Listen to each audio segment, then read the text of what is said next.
Hello, welcome to kitchen delights. ഞാൻ ഇന്നൊരു സേമിയ പായസത്തിൻ്റെ റെസിപ്പിയാണ് ഷെയർ ചെയ്യാൻ പോകുന്നത്.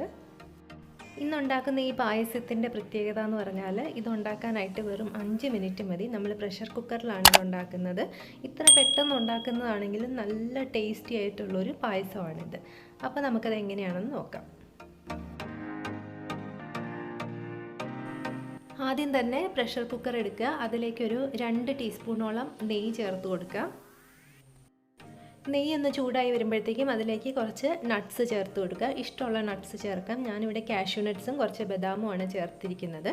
നട്ട്സ് ഒന്ന് ജസ്റ്റ് ഒന്ന് കളറ് മാറി തുടങ്ങുമ്പോഴത്തേക്കും അതിലേക്ക് കുറച്ച് റൈസിൻസ് ചേർത്ത് കൊടുക്കാം.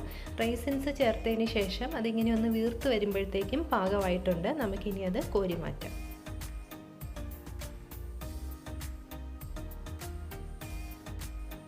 ഇനി ഈ ബാക്കി വന്നിരിക്കുന്ന നെയ്യിലേക്ക് 250 ml കപ്പിൽ 1 കപ്പ് സേമിയാണ് ചേർത്ത് കൊടുത്തത്.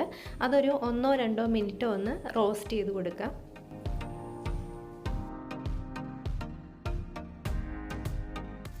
അതിനുശേഷം അതേ കപ്പിൽ തന്നെ 1 കപ്പ് വെള്ളം ചേർത്ത് കൊടുക്കുക.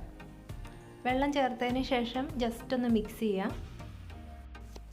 അതൊന്ന് ജസ്റ്റ് തിളച്ച് തുടങ്ങുമ്പോഴത്തേക്കും നമുക്ക് കുക്കർ അടച്ച് വെച്ചിട്ട് കറക്റ്റ് ഒരു വിസിൽ വരുന്നത് വരെ വേവിച്ചെടുക്കാം. ഇത് വരുന്ന നേരം കൊണ്ട് നമുക്ക് ഒരു ചെറിയ കാരമൽ തയ്യാറാക്കാം. അതിന് വേണ്ടിയിട്ട് വെറും 2 ടീസ്പൂൺ പഞ്ചസാര മാത്രം എടുത്താൽ മതി. കാരമലിൻ്റെ ടേസ്റ്റ് ഒരുപാടായാലും നമ്മുടെ സേമിയ പായസത്തിൻ്റെ ടേസ്റ്റ് വല്ലാണ്ട് മാറിപ്പോവും. അതിലേക്ക് 1 ടേബിൾ സ്പൂൺ വെള്ളവും കൂടി ചേർത്ത് കൊടുക്കാം. ഇതിനി നമുക്കൊന്ന് കാരമലൈസ് ചെയ്തെടുക്കണം. ഇപ്പോൾ ഇത് ഏകദേശം മെൽട്ടായി കഴിഞ്ഞിട്ടുണ്ട്. അത് കഴിഞ്ഞാൽ നമ്മൾ കൈ എടുക്കാതെ ഇളക്കിക്കൊണ്ടിരിക്കണം. ചെറിയ ക്വാണ്ടിറ്റി ആയതുകൊണ്ട് പെട്ടെന്ന് തന്നെ നമുക്കിത് ബ്രൗൺ കളറായിട്ട് വരും. ഡാർക്ക് ബ്രൗൺ ഒന്നും ആവാൻ വേണ്ടി നിൽക്കരുത്.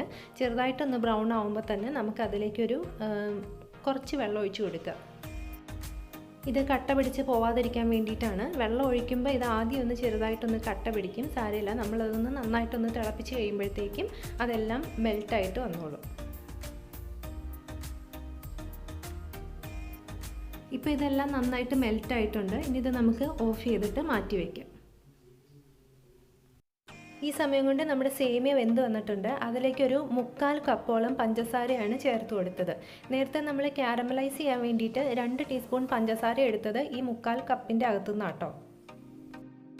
ഈ സേമിയ നമ്മൾ കുക്കറിൽ വെച്ച് വേവിച്ചെടുത്തത് കൊണ്ട് കുറച്ച് കട്ട പിടിച്ചിരിക്കുന്നത് പോലെ തോന്നും. പക്ഷേ ഈ പഞ്ചസാരയെല്ലാം മെൽട്ടായിട്ട് വരുമ്പോഴത്തേക്കും കട്ടയെല്ലാം മാറിക്കിട്ടും. അപ്പോൾ നമ്മുടെ ഷുഗർ കംപ്ലീറ്റ്ലി മെൽട്ടായിട്ട് വന്നിട്ടുണ്ട്. അപ്പോൾ നിങ്ങൾക്ക് കാണാൻ സാധിക്കും സേമിയ എല്ലാം വിട്ട് വന്നിട്ടുണ്ട്. ഇനി ഇതിലേക്ക് നമ്മൾ നേരത്തെ തയ്യാറാക്കി വെച്ച കാരമൽ സിറപ്പും കൂടെ ചേർത്ത് കൊടുക്കുക. അതും കൂടെ ചേർത്ത് നന്നായിട്ടൊന്ന് മിക്സ് ചെയ്തെടുക്കുക. ഇനി ഇതിലേക്ക് നമ്മൾ സേമിയ അളന്ന അതേ കപ്പിൻ്റെ അകത്ത് ഒരു 4 കപ്പ് പാലാണ് ചേർത്ത് കൊടുക്കാൻ പോകുന്നത്. ഇതിനി ഒന്ന് നന്നായിട്ടൊന്ന് തിളച്ച് വരണം. അതിൻ്റെ ഇടയിൽ നമ്മൾ ഇടയ്ക്കിടയ്ക്ക് ഇതിങ്ങനെ ഇളക്കി കൊടുത്തുകൊണ്ടിരിക്കുക, അടിയിലൊന്നും പിടിക്കാതിരിക്കാനായിട്ട്. ഇപ്പോൾ ഇത് നന്നായിട്ട് തിളച്ച് വന്നിട്ടുണ്ട്. ഇത്രയും മതി. ഇനി നമുക്ക് സ്റ്റൗ ഓഫ് ചെയ്ത് വെക്കാം.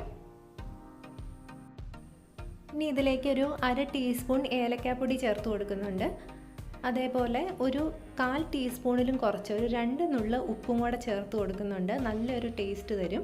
അതേപോലെ നമ്മുടെ നട്ട്സ്, നേരത്തെ വറുത്ത് വെച്ച നട്ട്സും കൂടെ ചേർത്ത് നന്നായിട്ട് ഇതൊന്ന് മിക്സ് ചെയ്യുക. ഇത്രയേ ഉള്ളൂ, നമ്മുടെ പായസം റെഡി ആയിട്ടുണ്ട്. ഇനി ഇത് ഒന്ന് തണുത്തതിന് ശേഷം സെർവ് ചെയ്യുന്നതായിരിക്കും നല്ലത്. ഞാനൊരു സെർവിങ് ബൗളിലോട്ട് മാറ്റിയിട്ടുണ്ടായിരുന്നു. ഇപ്പോൾ ഇത് നന്നായിട്ട് തണുത്ത് വന്നിട്ടുണ്ട്. തണുത്തപ്പോഴേക്കും നല്ല പാകത്തിനുള്ളൊരു തിക്നെസ് ആയിട്ട് കിട്ടിയിട്ടുണ്ട്. അപ്പോൾ ഇനി സേമിയ പായസം ഉണ്ടാക്കുമ്പോൾ ഇതുപോലെ ഒന്ന് ട്രൈ ചെയ്ത് നോക്കുക. നിങ്ങളുടെ കമൻറ്റ്സ് അറിയിക്കുക. ഈ വീഡിയോ നിങ്ങൾക്ക് ഇഷ്ടപ്പെട്ടു എന്നുണ്ടെങ്കിൽ ഒന്ന് സബ്സ്ക്രൈബ് ചെയ്യുക, ലൈക്ക് ചെയ്യുക. അപ്പോൾ മറ്റൊരു റെസിപ്പിയുമായിട്ട് വീണ്ടും കാണാം. താങ്ക്